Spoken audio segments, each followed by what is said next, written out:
Today I am wearing my Totoro tights, as you will have just seen, because I had to stand up on my chair to get them into the camera shot because they are too amazing to not see. I also have my darling Casti asleep in the sun. You're not asleep, are you? You're just watching me. She's not asleep. And me. Hi, I'm Romi. That's Casta. These are my Totoro tights. There is some tea. I decided not to film in my bedroom today because it is very cold through there and there's a nice bit of warmth coming in here, and this is where I've been working at the new breakfast bar most of the day, so I didn't want to then have to go through to my room and sit on the cold floor. So I can sit on a nice chair and be relatively warm. Something incredibly exciting is happening soon. It is my favourite time of the year. Eurovision. I am so excited. The excitement really starts the week before, but now that I'm talking about it, I can hear it in my voice. I'm just so excited. I truly love Eurovision. I get very into the spirit of it. It is a fantastic time of the year and celebration of music and happiness and dancing and fun times. And not only is it in less than a month, this year is actually my 10th year of watching Eurovision. I've been watching it for 10 years. I was going to try and do the maths of how old I was when I started watching, but that's too time consuming. 10 years, a decade. I remember my very first Eurovision and I comment back to it every single year. Alexander Rybak winning with Fairy Tale and all those points coming in, and how exciting it was and how amazing this show that I had never heard of before was, and staying up till like 11:30 and just being amazed. It was this incredible experience, and since then I have not been able to stop. I wouldn't want to stop because Eurovision, there's just so much joy there. It's so fun, and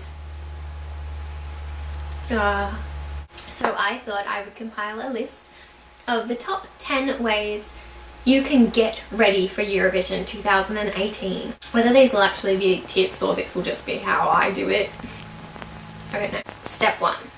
Watch the semi-finals. I have watched the semi-finals every single year. Other than the first year because I turned on the TV and Eurovision was on and the semi-finals had already happened, but every other year I've watched the semi-finals. It really, really builds up the excitement. You get to know your favourite acts, you get to like try and work out who's going to get through and who's not going to get through. It can be pretty fun if you write down your guesses beforehand and then watch as they all don't get in, which has happened to me lots of times. Watching the semi-finals builds up the excitement. It really makes it into a Eurovision weekend, nay, a Eurovision week.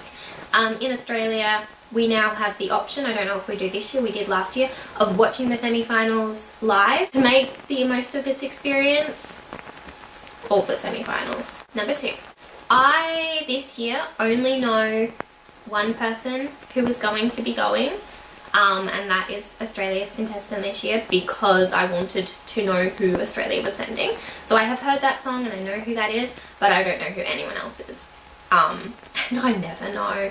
Just, I find it really exciting to not know any of the songs going in. Last year we got the CD and listened to the CD without knowing what country was what or who was singing or anything, and going into watching it and being like, oh, that's that person, that's this song. Oh my gosh, I love this song and I didn't think I would. Oh my gosh, it is amazing, which is pretty much just Eurovision. I did that last year and that was fun, but I'm really excited not to be doing that this year, just to be going in without having a clue. And you don't have any expectations, which is also really fun because anything can happen. Number 3, make sure you have lots of beverages. What are they called? A thermos ready with tea, hot chocolate,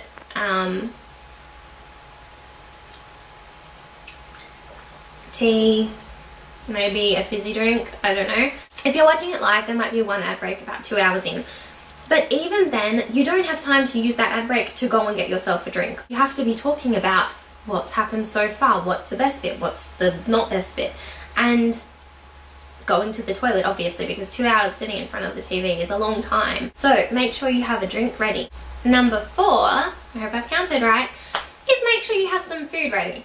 I have found it very handy in watching the semi-finals. If there's a song that I don't like, I can go and pre-get food ready. So like, okay, not a fan of this song, I'm gonna go out and put some toast in the toaster, and then that will pre-toast, and then if there's another song a few songs later you don't like, you can go out again, reheat the toast, have time to spread it, because you've got 3 minutes. So that is your time. If there's a song you don't like, go and heat up that toast.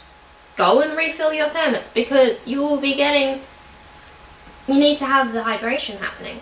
Go and, did I say go to the toilet? Go to the toilet if you need to. Make sure you have a check-in with your puppy about how she's enjoying her time. Number 5. If you have a puppy or a cat, they will be getting a bit bored, maybe. Cassie she likes Eurovision, but she doesn't love Eurovision. She's still got a lot to learn.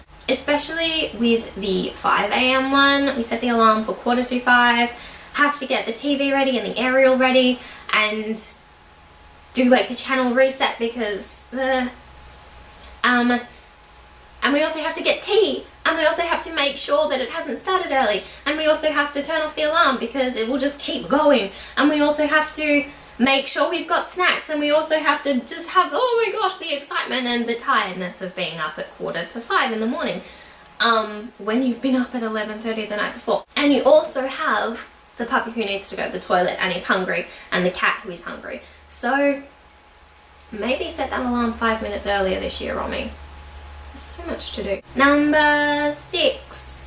Continue that game you had earlier in the semi-finals and make a little predictions list. Who do you think is going to come in the top 5?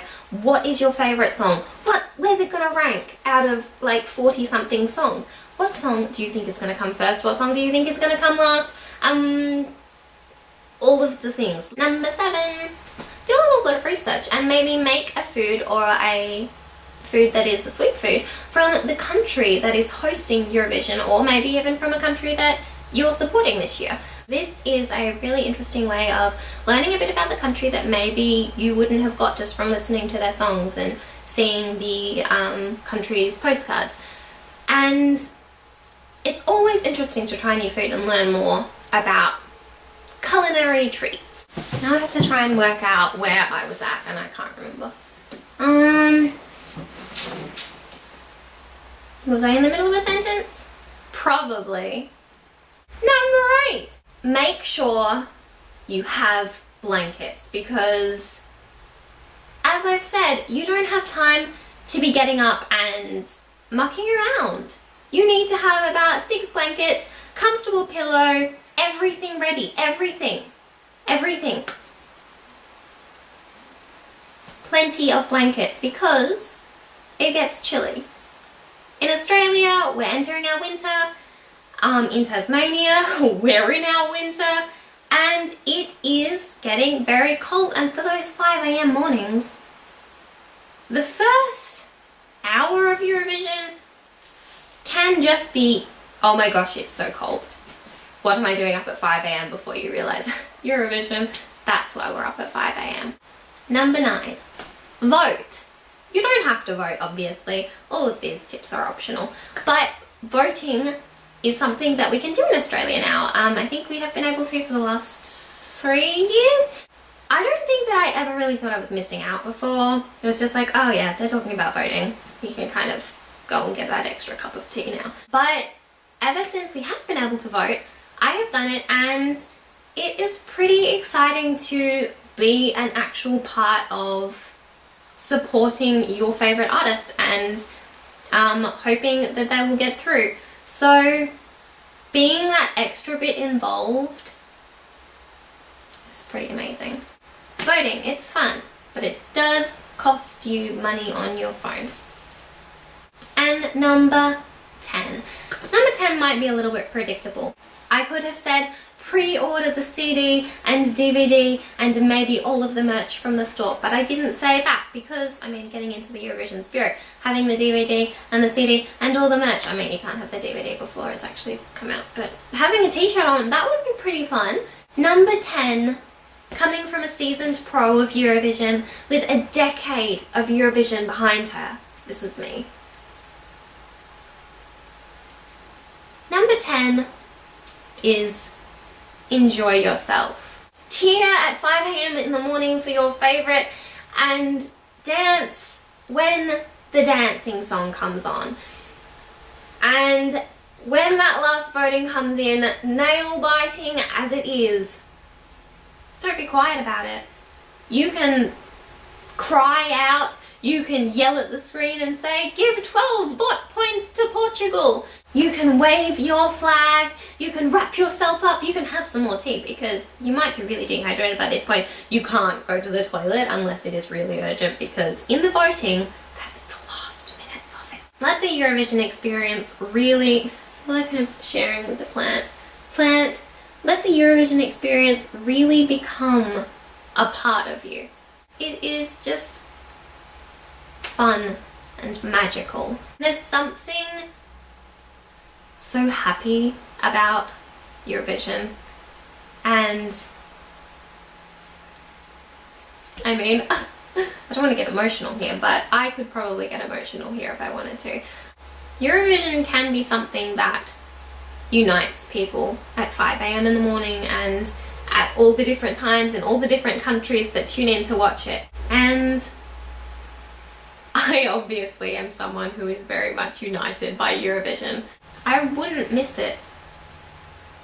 For all the heartbreak that there has been for me in Eurovision, for the fact that I have said, I don't know if I can watch it next year, for the favourites that don't get through the semis, for the favourites that don't win, for the stage calamities and the wonder. And the 5 a.m. starts wherein you need to go and have a nap afterwards because 5 a.m. is very early to be getting up in the morning on a Sunday. For all of the ups and downs that 10 years, oh my gosh, 10 years of my Eurovision journey has brought me, I would not miss it because Eurovision is unlike anything else I have ever known. So I thought, because I am very obviously a seasoned pro, that I would make a little list of the top, it's gonna have to be 10 because, yeah, it's gonna have to be 10. So I thought I would make a list of the top 10, because 10 years, things to do to prepare for and do through, I didn't work out this title, did I?